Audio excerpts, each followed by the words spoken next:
palavra de Jesus na cruz. Pai, perdoa-lhes, não sabem o que fazem.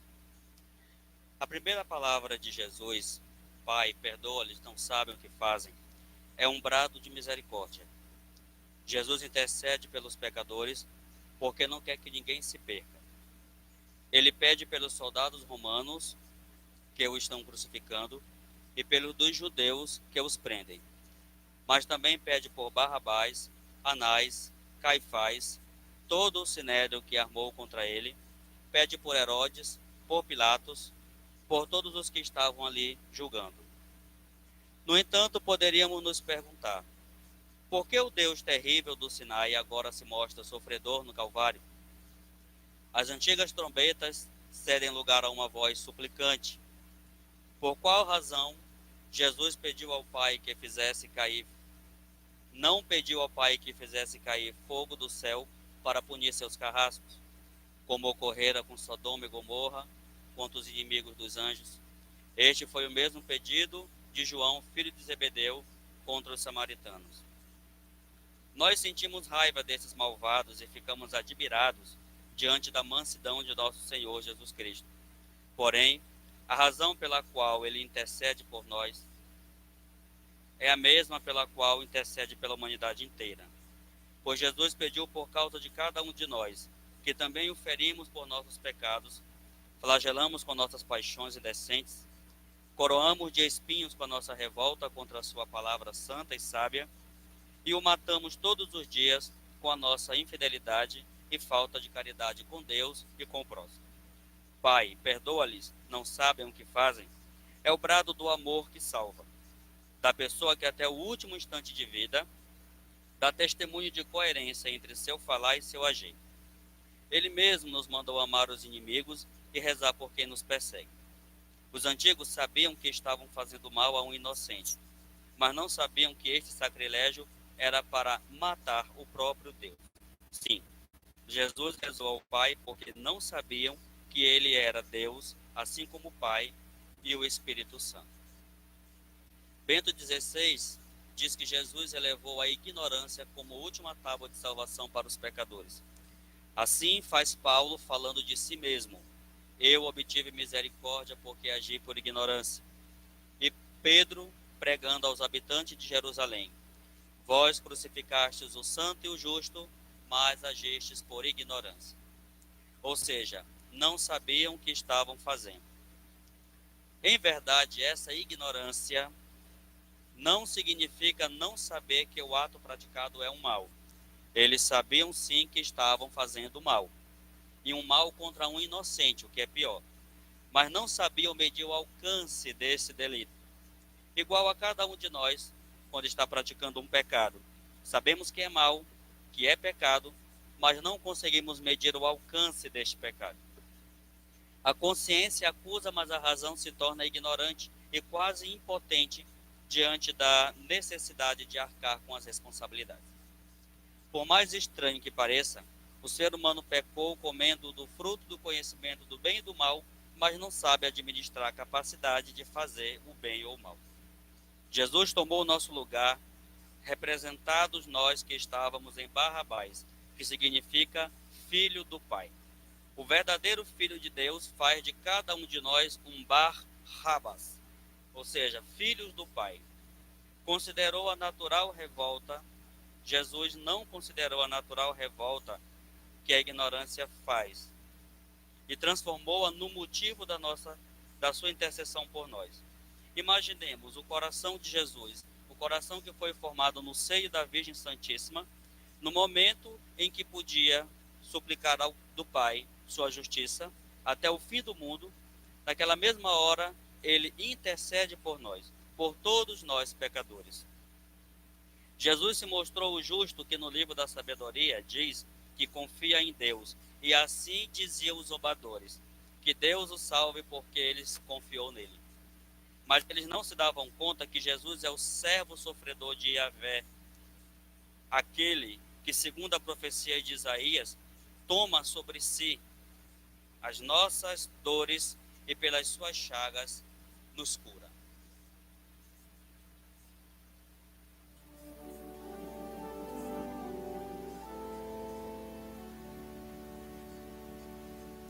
o rei avança o estandarte, fuge o mistério da cruz, onde por nós foi suspenso o autor da vida, Jesus.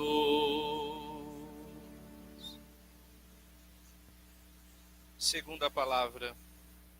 Em verdade eu te digo, hoje estarás comigo no paraíso.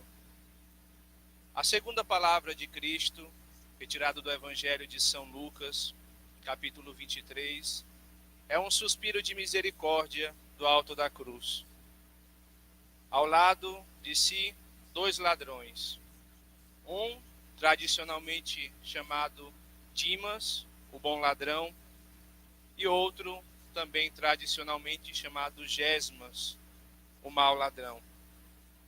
Gesmas, aquele que diante do sofrimento se desespera e pede de Deus resposta. Dimas, que diante do mesmo sofrimento, porque os dois eram companheiros na vida de malfeitores, diante de Cristo, pede humildemente uma coisa que não era digna de ser pedida, mas que ele obteve misericórdia de Deus. Podemos então, diante destes 2 ladrões, perceber que os nossos sofrimentos diante de Deus têm valor. E aqui está o grande discernimento de Dimas, a virtude da penitência. Antes do sacramento da confissão, da instituição do sacramento da confissão, a penitência era o único meio particular de obter a misericórdia divina. Assim, um se desespera e o outro se arrepende. O ladrão bom, Dimas, corrige seu companheiro, dizendo: nós merecemos o que nos ocorre, porém este não merece, pois não fez nada de mal. Então pede a Jesus: Jesus, lembre-se de mim quando vieres com o teu reino. Estas foram as circunstâncias da segunda palavra. Em verdade eu te digo, hoje estarás comigo no paraíso. Mas o que significam estas palavras? Primeiro, somente o mistério pode revelar o próprio mistério. O apóstolo Pedro nega seu mestre, mas o bom ladrão o confessa. Os discípulos, depois da morte de Cristo, fogem, e os discípulos de Emaús dizem: esperávamos que ele fosse libertar a Israel. O bom ladrão, ao contrário, acredita na realeza de Cristo. O apóstolo São Tomé necessita de provas físicas. O bom ladrão acredita e confia na palavra. Isso nos indica que este bom ladrão foi instruído pelo Espírito Santo, porque somente o mistério pode revelar o mistério. De fato, como o bom ladrão poderia ter visto naquele homem nu, ferido, em desgraça, insultado, desprezado e pendurado ao seu lado, o Rei dos Reis? O profeta Daniel diz ao rei Nabucodonosor: há um Deus no céu que revela os mistérios. Portanto, revelar os mistérios é obra unicamente de Deus. A oração de São Dimas também tem bastantes coisas para nos ensinar. É uma oração simples: Senhor, Kyrios, reafirmando a realeza de Cristo e sendo ele um servo. Lembra-te de mim. Ele não diz: se puderes, lembra-te de mim, porque acredita em Cristo. Ele não diz: por favor, lembre-se de mim, porque tem total confiança na caridade e compaixão daquele que está ao seu lado. Ele não diz: desejo que o Senhor esteja comigo e reinemos juntos, porque a sua humildade o proibiu. Em suma, ele não pede nenhum favor especial, mas simplesmente: lembra-te de mim, como se dissestes: tudo o que eu quero, Senhor, é que lembres de mim, não daqueles que te insultaram, zombaram, bateram, mas de mim, que depositei a minha confiança em ti. Volve os teus olhos, gentis, misericordiosos para mim. Meus irmãos, irmãs, Dimas não leu nenhum tratado de espiritualidade para testemunhar Cristo, apenas se abriu à graça divina. Agora vem a resposta de Cristo, a segunda palavra. Em verdade eu te digo, hoje estarás comigo no paraíso. Este amém, em verdade, significa como Cristo usava das palavras para decretar algo solene. Existiria, então, maior mistério e maior solenidade do que salvar uma alma numa cruz?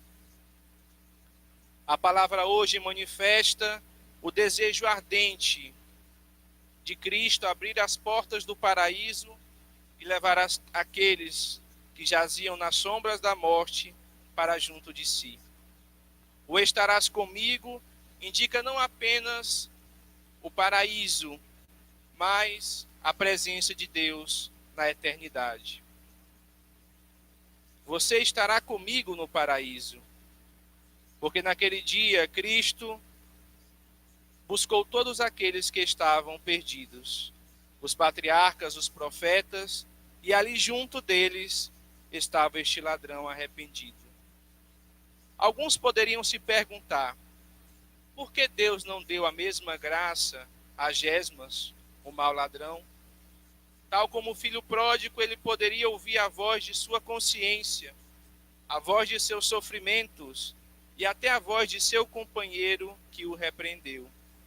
Ele poderia também ter ouvido a voz do Espírito Santo e os sinais dos tempos, mas não o fez. São Lucas, meus irmãos e irmãs, é o evangelista da misericórdia. Ele não deixaria o detalhe deste arrependimento de Gesmas de lado. Não lhe faltou tinta para escrever a conversão deste mau ladrão. Apenas o mau ladrão não se abriu à graça e não se converteu. Jesus Cristo não veio para condenar, mas para salvar. Pois, como nos diz Santo Irineu, a glória de Deus é o homem vivo. E ainda nos dizia a antífona, que todos os dias repetíamos durante esta quaresma que se passou: por minha vida, diz o Senhor, não quero a morte do pecador, mas que ele volte e tenha vida. Irmãos, irmãs, estamos diante daqueles segredos que apenas a nós cabe admirar, mas não penetrar.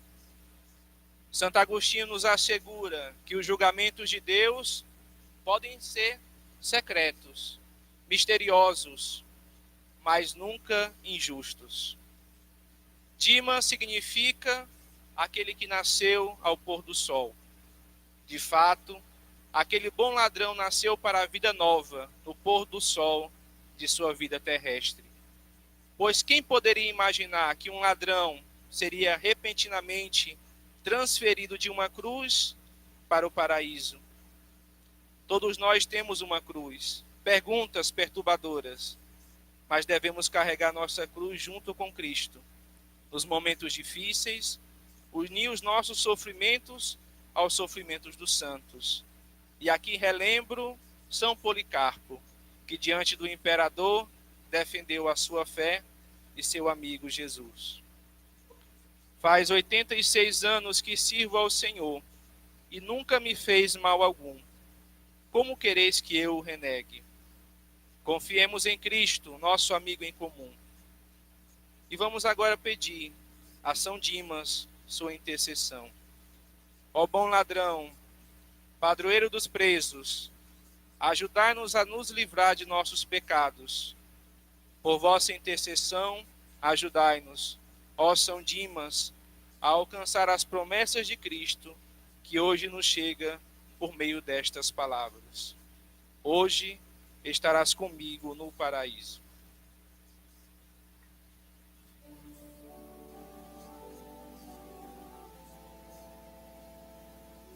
Do lado morto de Cristo, ao golpe que ele vibrara, para lavar meu pecado, sangue e água jorrara. Terceira palavra. Meu Deus, por que me abandonastes? Caríssimos, no Calvário se fazia escuro. O silêncio era absoluto. Que horas tremendas estamos vivendo, tendo diante de nós a contemplação de tão grandes mistérios. Deus que se fez homem se entrega para a nossa salvação. Deus que se fez homem está na cruz, pendente para nos salvar. Neste momento de dor e solidão de Jesus, em sua cruz, todos haviam fugido. Todos haviam fugido. Aquela multidão que o aclamava no domingo de Ramos, já não estava ali mais com os seus ramos. Até os seus algozes já estavam se retirando. Mas alguém estava presente, aos pés da cruz. A Virgem Maria e o discípulo amado São João. Jesus então solta este grito: meu Deus, por que me abandonastes? A morte, assim como a vida, é coisa séria. Existe um tipo de pecado que Deus não perdoa. É o pecado contra o Espírito Santo. Deus não o perdoa, não porque não tem poder para perdoá-lo, mas não o perdoa porque falta de nossa parte a condição para que Ele nos perdoe. Entre esses pecados contra o Espírito Santo, se destaca, para esta reflexão, o pecado do desespero. O desespero faz com que a alma não acredite que Deus perdoa e, portanto, não pede o perdão. Quantas pessoas que conhecemos também nós, que passaram a vida toda longe de Deus, se desesperam em seu leito de morte. Porque começam a ver que estão perdendo tudo, não vão poder ficar com nada, o caixão não tem gavetas. E então começa a sentir o desespero. A gente morre como a gente vive. Se vivemos desprezando ou desapegados dos bens terrenos, a morte não nos pegará de surpresa. Quando somos amigos de Deus, quando vivemos em sua presença, a morte não nos surpreenderá.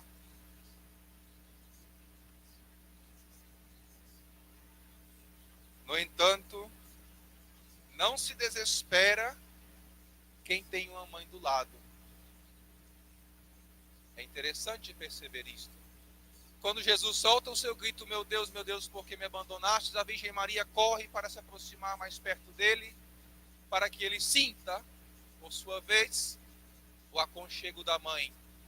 A Mater Dolorosa está aos pés da cruz para consolar o seu filho. Aquele filho que ela embalou em seus seios quando na gruta de Belém nasceu. agora sofre o maior dos horrores, a crucificação.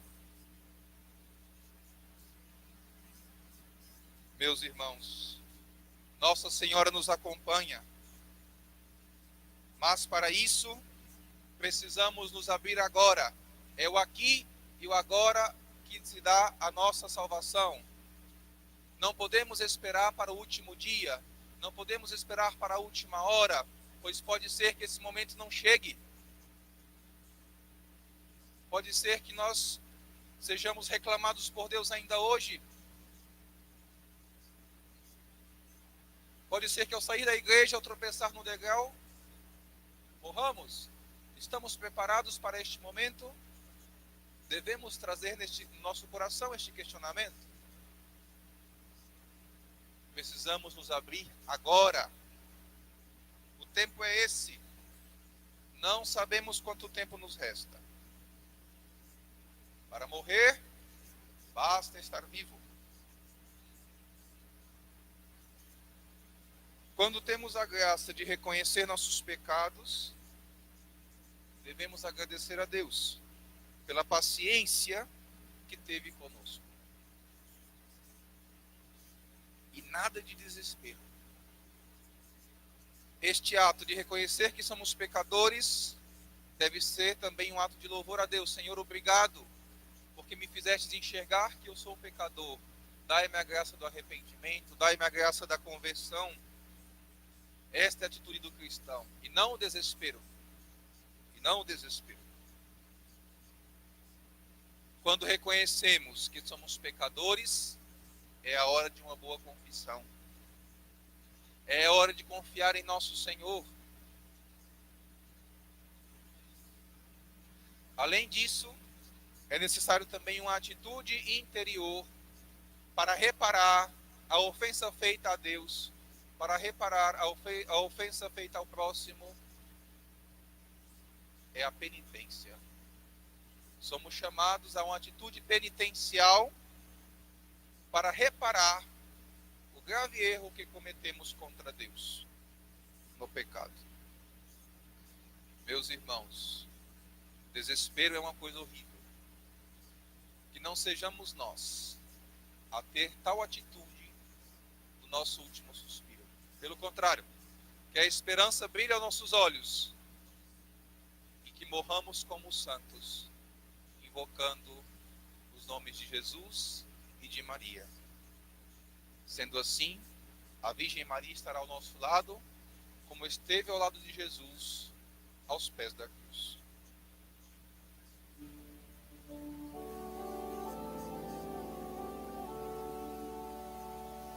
Árvore esplêndida e bela, de rubra púrpura ornada, de os santos membros tocar, digna só tu foste achada.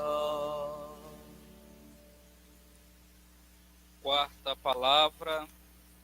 Mulher, eis o teu filho, filho, eis a tua mãe. No alto da cruz, contemplamos o nosso Redentor totalmente desfigurado por nossos pecados. Não tinha beleza nem esplendor que pudesse atrair o nosso olhar. No entanto, eram os nossos sofrimentos que ele levava sobre si, nossas dores que ele carregava. É neste cenário dramático que está a sua augusta mãe. Ao ver seu único filho naquela situação. De fato, as palavras do velho Simeão se fizeram sentido naquele momento. Uma espada transpassará a tua alma. O coração de Maria estava aflito. O seu coração está ferido ao se deparar com seu divino filho sendo crucificado por causa da maldade dos homens. A presença de Maria na cruz, ao lado do seu filho, revela a sua autêntica entrega ao projeto salvífico de Deus na sua vida. Ela, como discípula fiel do seu filho, vive a dimensão do sacrifício na sua própria carne. Esta entrega radical do querer de Deus. Essa entrega radical que levou Maria a assumir. Aos pés das cruzes contemplamos esta beleza, ao mesmo tempo que é sofrimento, que é dor, lá está a mãe. E Jesus nos dá Maria como mãe. Porque o discípulo amado, ele representa a humanidade.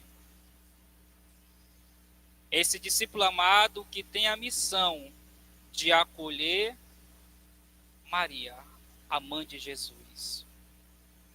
Aquele mesmo discípulo que na última ceia coloca a sua cabeça sobre o peito de Maria, de Jesus, aliás. Esse discípulo que pulsava de amor por Jesus. Esse discípulo que se entregara totalmente a Jesus. É esse discípulo que Jesus dá à sua mãe. Este ato de entrega, de fato de Maria, esse ato de receber que Jesus nos entrega, a figura de Maria Santíssima, e nós devemos acolher. O Papa Bento XVI nos recorda que aquele que acolheu a Virgem Maria, acolheu naquilo que é mais próprio, acolheu no seu íntimo, no íntimo do seu ser, no íntimo da sua vida. Nós somos convidados também a receber Maria como nossa mãe. Porque Maria representa, de fato, a nova humanidade, a nova Eva. Esta humanidade que foi redimida e salva pelo preciosíssimo sangue de nosso Senhor Jesus Cristo. Ela, a Virgem das Dores, que intercede por cada um de nós, em nossas aflições, nossas dores e nossos sofrimentos.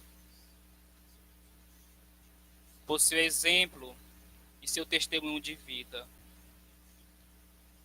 Ela que é perseverante até o último momento. Podemos ser abalados por tantos sofrimentos, tantas dores, tantas aflições. Por isso recorramos a ela, a mãe das dores. De certa maneira, hoje nós vivenciamos essa realidade do sofrimento. Todos nós sabemos aquilo que o mundo atravessa, que o mundo vivencia. É diante desse sofrimento que devemos recordar, que devemos recorrer à Virgem das Dores, a nossa mãe. E como seus discípulos, como discípulo de Jesus, acolhamos ela no mais íntimo de nosso ser. Para o louvor de Cristo. Ó cruz fiel dos teus braços, do mundo preço pendeu, balança foste do corpo, que ao duro inferno venceu. Quinta palavra, tenho sede. Caríssimos irmãos, já chegando ao fim de sua vida, nosso Senhor Jesus, pendente na cruz por nossos pecados, agora sente sede. Ora, o Filho de Deus, feito homem, se faz agora necessitado e pede água. Tenho sede. Mas como pode o Filho de Deus, que é fonte de tudo e de todos, poder agora sentir-se necessitado desta água, ter necessitado de ter sede? É ele, o próprio Jesus, o rio que sai dos jardins e rega toda a planície, dita na Sagrada Escritura. É o próprio Jesus, também aquele rio que sai do lado direito do templo. É o próprio Jesus, a água viva, dita à samaritana e aos judeus. É o próprio Jesus, a fonte, a água que sacia a cada um de nós, de todas as nossas sedes, humanas, existenciais e mais ainda espirituais. No fundo, meus irmãos, somos nós que dizemos: tenho sede. Caríssimo, neste tempo em que nós vivemos esta pandemia, nós vivemos tantas necessidades e tantas sedes. Para alguns, talvez, sede simplesmente de sair de casa. Mas muitas almas têm neste momento sede de estar aqui na sua igreja. E muito mais, sede de Deus na Eucaristia. Mas Jesus hoje na cruz, ele quer solidarizar-se com cada um de nós, dizendo também que ele tem sede de cada um de nós. Sede daquelas almas que se aproximam dele, do seu santo altar, piedosamente, para se nutrir, para se alimentar, matar a sua sede do seu corpo e do seu sangue. Sede daquelas almas que estão pelo mundo e ainda não conhecem a sua palavra, não experimentaram a sua presença salvadora em sua vida. Como aquela samaritana que simplesmente pensaria que Deus, que o próprio Jesus daria uma água em que acabaria todas as suas necessidades corporais. Mas tendo encontro com Jesus, matou muito mais, mas sua sede existencial. Caríssimos, na cruz de Cristo, nós vemos a nós mesmos, não pelo fato de que Jesus, ele tira e sai dali e coloca o nosso lugar, mas porque Jesus, passando suas necessidades, ele coloca sobre si todas as nossas dores, ele coloca sobre si todas as nossas sedes, nossas incompreensões, e também a nós, ele faz o pedido: tenho sede. Não tenhamos medo, meus irmãos, de nos aproximar do Senhor Jesus e principalmente neste momento de também passar a nossa sede, porque Deus, na sua sede, ele quer matar a nossa sede. Salve altar, salve vítima, eis que a vitória reluz, a vida em ti fere a morte, morte que a vida conduz. Sexta palavra: tudo está consumado. Estamos diante daquele que por nós deu-se plenamente. Ao contemplar Cristo na cruz, contemplamos a plenitude da criação e do projeto salvífico de Deus, que pela humanidade doa-se de forma amorosa, onde diante do nada do homem, Deus doa tudo de si. Tudo o que for anunciado nas Sagradas Escrituras torna o seu ápice na Santa Cruz. Tudo está consumado. Cristo, nessa palavra, nos diz que a vontade do Pai em nos salvar foi cumprida nele e por ele. No ato salvador do Filho, enxergamos ao mesmo tempo a miséria humana, mas também sua grandeza. Miséria esta que é o pecado, que produz no homem uma cegueira, uma corrupção, perdendo o que lhe é de mais essencial, sua semelhança e proximidade com Deus. Mas o evento da crucifixão também apresenta de forma maior a grandeza do gênero humano em sua integralidade. Grandeza essa encontrada no próprio Deus e somente nele, que doa a si mesmo até a última gota de sangue para salvar os homens infiéis. A consumação do projeto do Pai tira das mãos do maligno a vida do homem.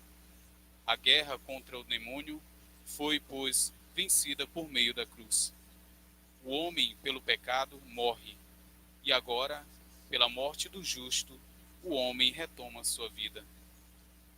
Pelo engano, o demônio toma, de forma fraudulenta, o poder sobre o mundo.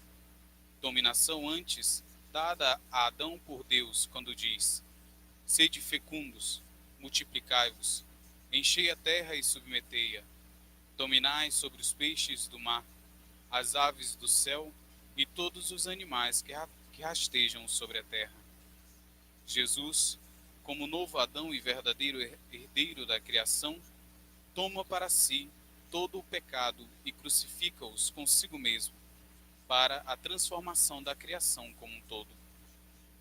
O está tudo consumado vai mais além da realidade histórica de Jesus. Com isso, ele abre novamente as portas do paraíso. Porém, não mais o paraíso perdido por Adão, configurada várias vezes pelo jardim, mas o paraíso de uma vida santa, de comunhão de vida profunda com o Pai no Cristo. Se antes era dito que Deus visitava constantemente o homem, agora o homem faz-se por Cristo e em Cristo parte do próprio Deus em comunhão essencial e amorosa. Cristo só entrega seu Espírito quando a obra está, pois, consumada. A salvação conquistada por Cristo exige-nos agora o nosso esforço em aceitá-la e vivenciá-la, sendo então fecundos, não mais na carne, mas no Espírito. Devemos, pois, caríssimos, empenhar-nos em buscar as coisas do alto. Somente o Filho poderia restituir plenamente a criação em aliança verdadeira e absoluta, pois o homem abrira com o pecado um abismo na relação com Deus, e a dívida criada pelo pecado do homem era demasiadamente grande, impossível por si mesmo de ser sanada. No entanto, Deus, em seu amor por meio do Cristo, sana a dívida do homem, pois somente o próprio Deus poderia restituir o que estava quebrado e corrompido. É, portanto, a realidade de pecado fruto de uma liberdade que impossibilita o pleno cumprimento da humanidade. Pela liberdade humana entra o pecado e perde-se o paraíso, mas é também pela liberdade que Jesus, o Cristo, doa a sua vida para que a humanidade retorne à comunhão pura e harmônica com Deus. Na cruz, a humanidade encontra sua plenitude, não de modo físico, pois o Cristo não possuía aparência humana, mas de forma essencial. No ato de sua doação, Cristo não sofre por deficiência no ser, mas por amor, purificando o sofrimento, que agora deixa a sua realidade de castigo e assume o rosto do amor, e a forma mais pura de amor, dando a vida por seus amigos. Deus, por seu amor, em sua essência, por ser amor em sua essência, ao morrer na cruz pela humanidade, apresenta como doação aos homens, em sangue e água, a superabundância de si mesmo. O tudo está consumado é mais que uma finalização histórica de missão, mas é a conclusão da obra criacional de Deus, retomando o que o pecado tirou. O véu se rasga, caríssimos irmãos e irmãs, e agora não há mais distância nem nada que separe o homem de Deus.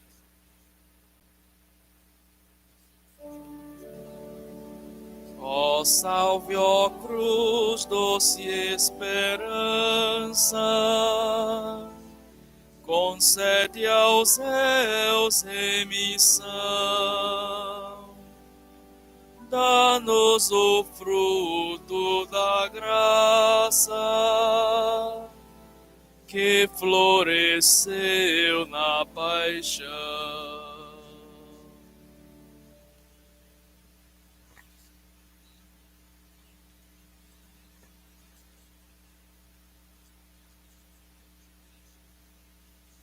Caríssimos irmãos e irmãs,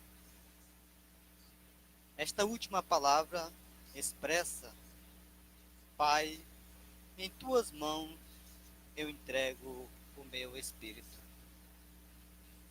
E podemos nos perguntar: qual é este espírito? O espírito é o Espírito Santo. Diante desta realidade, podemos perceber todos os momentos onde o Espírito está sobre o próprio Jesus. E São Lucas vai nos apresentar este Espírito presente no momento que Jesus está na sinagoga e abre o livro do profeta Isaías e começa a ler. O Espírito do Senhor está sobre mim, porque Ele me consagrou pela unção para evangelizar os pobres. Enviou-me para proclamar a libertação aos presos e aos cegos, a recuperação da vista, para restituir a liberdade aos oprimidos e para proclamar um ano de graça do Senhor. Então, diante dessa realidade, podemos perceber que o Espírito está sobre Jesus. Em outro momento que podemos perceber é no próprio batismo. São Lucas também nos apresenta: o Espírito desceu sobre ele em forma corporal, como pomba. São Mateus também fala sobre a permanência deste Espírito. Este é meu Filho amado, em quem me comprazo. São Marcos: tu és o meu Filho amado, em ti me comprazo. Diante desta realidade, podemos perceber também João, que vê o Espírito descendo sobre o próprio Jesus. Viu o Espírito descer como uma pomba do céu e permanecer sobre ele. Diante desta realidade, percebemos que Jesus está sempre com o Espírito. E toda a sua vivência, a sua missão, depois de tudo concluído, chega ao ponto culminante. O ponto culminante, que é a cruz. E na cruz, mais uma vez, São Lucas nos apresenta esta realidade tão profunda, dolorida, mas salvífica. Então ele vai apresentar que, colocando na boca do próprio Jesus: Pai, em tuas mãos eu entrego o meu espírito. Dizendo isto, expirou. Diante desta realidade, podemos analisar outras passagens bíblicas, entre elas os Salmos, que esta palavra de Jesus: ó Pai, em tuas mãos eu entrego o meu espírito, ele está recitando os Salmos. O Salmo 30, verso 6. O que é que podemos perceber diante desta realidade? Podemos perceber que Jesus é um judeu autêntico em sua vida de oração. Em todos os momentos de profundidade, de relação com Deus, Jesus se retira para rezar, se retira para orar. Jesus que vai para os montes, Jesus que está no Getsemane, e agora Jesus está rezando na cruz, recitando o Salmo 30, verso 6. Isso nos indica o quê?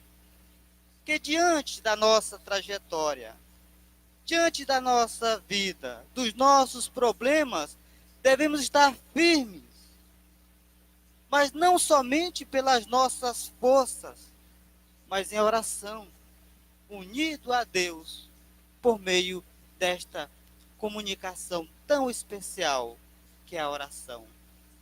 Um voltar-se para Deus, até o último minuto, até o último momento da nossa vida. Devemos nos colocar diante de Deus. Então podemos perceber esta riqueza, que dos lábios de Jesus procede o Espírito, ele que entrega o Espírito. E os santos padres, de maneira tão bela, tão profunda, vai fundamentar sacramentalmente sobre aquela realidade perfurada ao lado de Jesus. E vai dizer que do lado de Jesus sai água e sangue. Mas no mesmo tempo tem uma realidade sacramental, o batismo, a Eucaristia e juntamente, mais uma vez, o Espírito Santo. É uma realidade profunda. Ao meditarmos tudo isso, devemos colocar em nosso coração e perceber como Deus nos ama e como devemos aprender a cada dia nos colocar nos braços de Deus, dizendo: Pai, em tuas mãos eu entrego o meu espírito. Em tuas mãos eu entrego a minha vida. Em tuas mãos eu entrego todo o meu ser. Louvado seja nosso Senhor Jesus Cristo.